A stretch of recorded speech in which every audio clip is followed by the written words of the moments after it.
Subscribe कीजिए 10th class गणित channel को और बेल आइकन को दबाइए लेटेस्ट वीडियो देखने के लिए।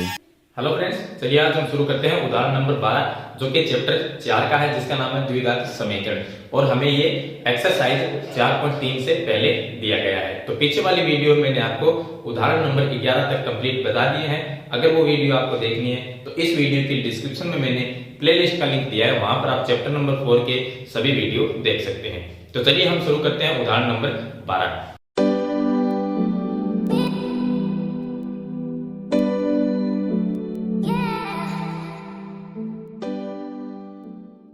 यहाँ पर देखिए उदाहरण नंबर 12 में हमें दिया गया है कि एक ऐसे आयताकार पार्क को बनाना है। पार्क कैसा है? हमारा आयत के जैसा आयताकार, जिसकी चौड़ाई इसकी लंबाई से 3 मीटर कम है।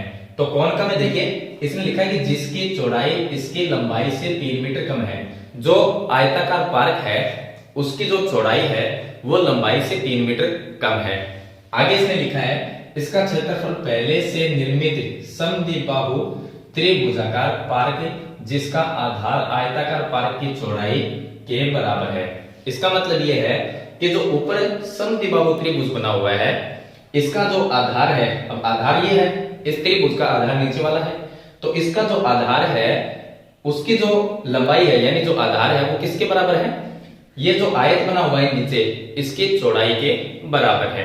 तो इसकी चौड़ाई ये हो गई और ये आधार और ये चौड़ाई क्या है? बराबर है, इनका माप बराबर है और ये है आयत की लंबाई। अब देखिए आगे इसने लिखा है बराबर है तथा ऊंचाई 12 मीटर। अब 12 मीटर ऊंचाई जो है वो यहाँ पर जो समद्विबाहु त्रिभुज है इसकी ऊंचाई है। तो यहां से हम इसकी ऊंचाई इस तरह से लेंगे। ये कितनी है? 12 मीटर। 12 मीटर ऊंचाई है इस त्रिभुज की। आगे इसने लिखा है से 4 वर्ग मीटर अधिक हो। अब ये जो आयताकार पार्क है इसके क्षेत्रफल से समद्विबाहु जो त्रिभुज है यानी कि जो पार्क है इसका क्षेत्रफल आयताकार पार्क से 4 वर्ग मीटर अधिक है। वर्ग मीटर लिखा हुआ है यहाँ पर, आप यहां से देखिए ये वर्ग मीटर। इसका मतलब इसका जो क्षेत्रफल है समद्विबाहु त्रिभुजाकार जो पार्क है इसका क्षेत्रफल, इसके अंदर हम प्लस करेंगे 4 को। जो इसका क्षेत्रफल निकालेंगे तब हमें प्लस करना है 4 उसमें। आगे लिखा है हो तो इस आयताकार पार्क की लंबाई और चौड़ाई ज्ञात कीजिए। ये जो आयत है इसकी हमें लंबाई और चौड़ाई ज्ञात करनी है।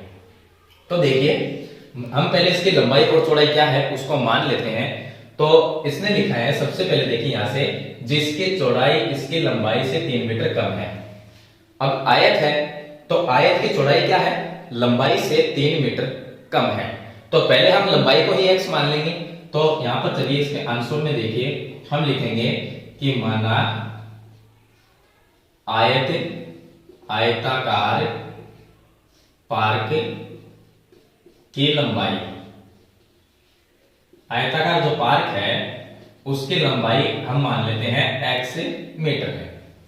अब आयताकार पार्क की लंबाई हमने x मीटर मान ली, तो ये लंबाई है इसकी, आयत की लंबाई ये है, तो इसको मैं लिख देता हूं x मीटर। ये हमने लंबाई मान ली। अब इस आयत की जो लंबाई है उससे चौड़ाई 3 मीटर कम है। इसने लिखा है कि चौड़ाई इसकी लंबाई से 3 मीटर कम है। तो जब लंबाई x मीटर है तो चौड़ाई क्या होगी? 3 मीटर कम होगी लंबाई से। तो x है उसमें से हम 3 को माइनस कर देंगे तो चौड़ाई आ जाएगी। तो यहां पर लिखे तो इसकी चौड़ाई क्या होगी? देखिए मैं यहां पर लिख देता हूं। तो इसकी चौड़ाई होगी यहां पर लंबाई से, जो लंबाई है x मीटर हमने मानी है उससे 3 मीटर कम, तो -3 ये हो गई इसकी चौड़ाई। तो लंबाई और आयत की लंबाई और चौड़ाई आ गई। अब अगर हम आयत का क्षेत्रफल ज्ञात करें यानी कि आयताकार पार्क का क्षेत्रफल, तो इसका क्षेत्रफल क्या होगा? तो मैं यहां पर लिख देता हूं क्षेत्रफल। आयताकार पार्क जो है ये आयताकार पार्क है, इसका हम क्षेत्रफल ज्ञात कर रहे हैं क्योंकि लंबाई और चौड़ाई हमारे पास में आयत की है। तो क्षेत्रफल क्या होता है? क्षेत्रफल होता है लंबाई गुना चौड़ाई। ये होता है क्षेत्रफल का फॉर्मूला। तो लंबाई क्या है? x और गुणा में चौड़ाई क्या है इसकी? x minus 3। तो बराबर में x को x से गुणा करेंगे ये आ जाएगा x स्क्वायर और -3 को x से गुणा करूंगा तो ये आ जाएगा 3x। अब आ गया मीटर स्क्वायर। क्षेत्रफल स्क्वायर होता है वर्ग मीटर में, अगर मीटर है तो मीटर स्क्वायर लगा देंगे, अगर सेंटीमीटर हो तो सेंटीमीटर स्क्वायर लगा देंगे। तो क्षेत्रफल हमने ज्ञात किया है, तो ये हो गया मीटर स्क्वायर में। अब आयताकार पार्क है, इसका क्षेत्रफल तो हमने ज्ञात कर लिया। अब बात करते हैं जो समद्विबाहु त्रिभुज बना हुआ है इसके क्षेत्रफल की। तो अब समद्विबाहु जो त्रिभुज है, ये जो बना हुआ पार्क है, इसकी लंबाई तो 12 मीटर पर्सन में हमें दी गई है, और इसका आधार जो है वो कितना है, इसका आधार आयताकार जो पार्क है इसकी चौड़ाई के बराबर है। तो इसकी लंबाई अगर x है, आयताकार पार्क की लंबाई x है और आयताकार पार्क है, इसकी चौड़ाई कितनी है, x - 3। तो मैं यहां पर लिख देता हूं x - 3 मीटर, ये इसकी चौड़ाई है। अब इसकी चौड़ाई और ये त्रिभुज है, इसका आधार बराबर है, ये पर्सन में दिया गया है, तो मैं यहां पर भी क्या लिख दूंगा, x - 3 लिख दूंगा, क्योंकि ये दोनों चीज क्या है, बराबर है। जितनी आधार है इसका उतनी ही आयत की चौड़ाई है, तो दोनों चीजें बराबर, ये पर्सन में दिया गया है, तो x - 3 को हम यहां पर लिख देंगे। चलिए अब आगे देखिए, यह आयताकार पार्क का हमने क्षेत्रफल ज्ञात कर लिया। अब जो समद्विबाहु त्रिभुज है, यानी कि समद्विबाहु त्रिभुज जो पार्क है, इसका हम क्षेत्रफल ज्ञात करेंगे। तो त्रिभुज का फॉर्मूला है क्षेत्रफल ज्ञात करने का 1/2 गुना आधार गुना ऊंचाई। तो यहां पर हमारे पास में समद्विबाहु त्रिभुजाकार पार्क है। तो चलिए मैं यहां पर लिख देता हूं कि जो हमारे पास में त्रिभुज है, त्रिभुजाकार पार्क की लंबाई, अब इसकी एक तो होगा इसमें ऊंचाई और एक होगी इसमें आधार। तो यहां पर हम बात करते हैं इसकी ऊंचाई की। तो इसकी ऊंचाई आ जाएगी हमारे पास में जो दी गई है 12 मीटर, तो ये हो गया 12 मीटर। और इसका जो आधार है वो मैं लिख देता हूं, आधार त्रिभुज का जो आधार है वो x - 3 मीटर है, तो मैं यहां पर लिख देता हूं x - 3 मीटर। इतना आपको क्लियर हो गया होगा। अब हमारे पास में ऊंचाई भी है, आधार भी है, तो इस त्रिभुज का हम क्षेत्रफल ज्ञात कर सकते हैं। चलिए अब इसका हम क्षेत्रफल अगर ज्ञात करते हैं तो क्षेत्रफल बराबर होता है 1/2 गुना आधार गुना ऊंचाई, ये होता है। तो मैं यहां पर लिख दूंगा 1/2 गुना आधार कितना है, x - 3, तो यहां पर हम लिख देते हैं x - 3 और गुना में ऊंचाई है 12, तो ये आ गया 12। अब 2 का इसमें भाग दे देंगे, 6 आ जाएगा। 6 को x - 3 से गुणा कर देते हैं, तो अगर मैं 6 को x से गुणा करूंगा तो क्या आएगा, 6x माइनस 6 को 3 से गुणा करेंगे 18, ये आ जाएगा हमारे पास में जो त्रिभुज है इसका क्षेत्रफल। अब ये तो गया त्रिभुज का क्षेत्रफल, और यहां पर हमने ज्ञात किया है आयताकार आयत है इसका क्षेत्रफल, दोनों का क्षेत्रफल आ गया। अब इसने ये लिखा है पर्सन के अनुसार, क्या लिखा है, तो हम यहां पर सरल करते हैं, पर्सनानुसार पर्सन के अनुसार जो आयताकार पार्क है इसका क्षेत्रफल, तो इसका क्षेत्रफल कितना है, x² - 3x बराबर जो समद्विबाहु त्रिभुज है इसका जो क्षेत्रफल है, तो इसके बराबर में हमने ज्ञात किया है 6x - 18, ये हो गया त्रिभुज का। अब इसने कहा है कि जो आयत का क्षेत्रफल है उससे त्रिभुज का जो क्षेत्रफल है वो क्या है, +4 ज्यादा है, यानी 4 अधिक है। तो इसमें हम +4 और कर देते हैं, जो हमें यहां पर लिखा हुआ है कि 4 वर्ग मीटर अधिक है, यानी कि त्रिभुज का जो क्षेत्रफल है वो 4 वर्ग मीटर अधिक है। तो मैं +4 और कर दूंगा इसमें। अब ये हमारे पास में इसको एक समीकरण के रूप में हम बना लेते हैं, तो ये हो जाएगा, देखिए x² ये हो गया और माइनस में 3x, यहां पर 6x को मैं इस साइड में लेके आऊंगा तो माइनस में 6x हो गया, और 18 + 4 ये माइनस में और ये प्लस में, तो माइनस में कितने रह गए, इन दोनों को सरल करेंगे तो कितने रह गए, माइनस में 14, और उसको हम इस साइड में लेके आएंगे तो प्लस में हो गए 14 और बराबर में रह गया 0, ये आ जाएगा। अब इसको थोड़ा सा और सरल करते हैं, तो देखिए ये आ गया x² और माइनस में 6x माइनस में 3x, तो ये हो गया माइनस में 9x और प्लस में यहां पर हो गए 14 बराबर में 0। अब ये एक समीकरण हमारे पास में बन जाती है।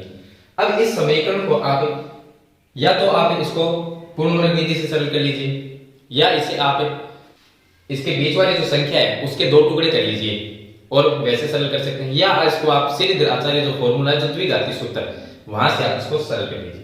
किसी भी विधि से हम इसको सरल कर सकते हैं। हमें इसकी लंबाई और चौड़ाई ज्ञात करनी है, इसमें नहीं दिया गया कि कौन सी विधि से हमें इसको सरल करना है।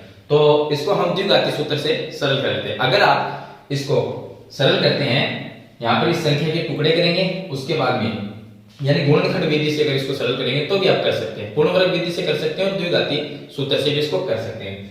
तो चलिए हम इसको क्या करते हैं, पहले गुणनखंड विधि से सरल कर लेते हैं, उसके बाद में इसको हम द्विघाती सूत्र से और सरल कर लेते हैं। तो मैं आपको इसमें दो इसके वो तरीके बता दूंगा जिनसे आप इस समीकरण को सरल कर सकते हैं।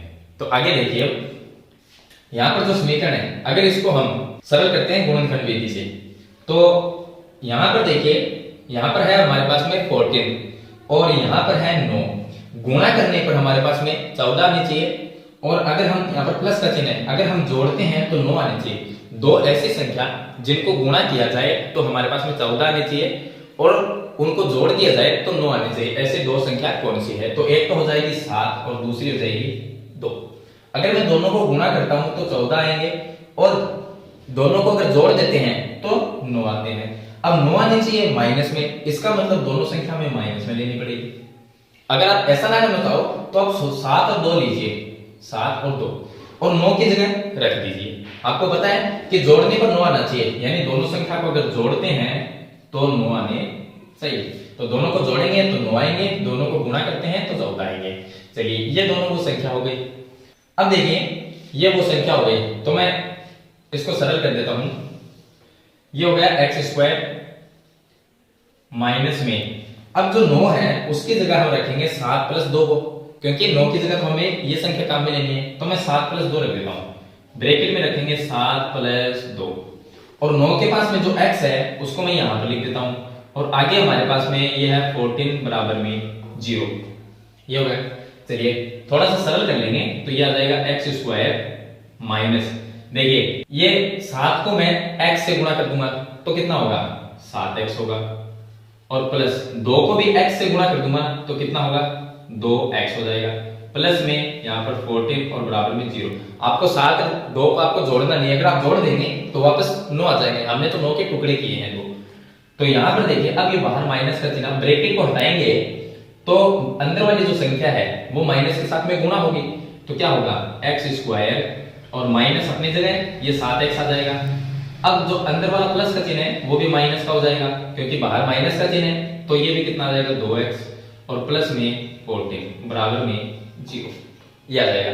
अब दो हम क्या करेंगे, यहाँ पर हमारे पास में दो पद लेंगे, इनमें से हम कॉमन लेंगे। तो यहां से अगर मैं कॉमन लेता हूं तो x आ जाएगा, तो क्या रहेगा, x माइनस 7 आ गया, और यहां से मैं -2 को अगर कॉमन लेता हूं तो x और ये चीज माइनस में हो जाएगा, क्योंकि ये माइनस का है। 14 में हम 2 का भाग देंगे, कितना आएंगे, 7 आएंगे, बराबर में 0। दोनों ब्रैकेट एक जैसे होने चाहिए, ये गुणनखंड विधि में आपको ध्यान रखना है। तो यहाँ पर देखिए ये हो गया x माइनस 7, एक ब्रैकेट तो दोनों में से एक ले लेंगे और दूसरे में x और -2 लिखेंगे, तो ये हो गया x माइनस 2 बराबर 0। अब हम क्या करेंगे कि दोनों को 0 के बराबर करते हैं, तो दोनों को मैं 0 के बराबर कर देता हूं। अगर मैं x माइनस 7 बराबर 0 रखता हूं तो x का मान आएगा 7, यह आ जाएगा, और x माइनस 2 बराबर अगर मैं 0 रखता हूं तो x का मान क्या आएगा, x का मान आएगा 2। इसका मतलब x की जो वैल्यू है वो 2 है, तो 2। अब देखिए यहां पर दो संख्या आ गई, हमें क्या करनी है, आयत की लंबाई और चौड़ाई। आयत की लंबाई कितनी है, x है।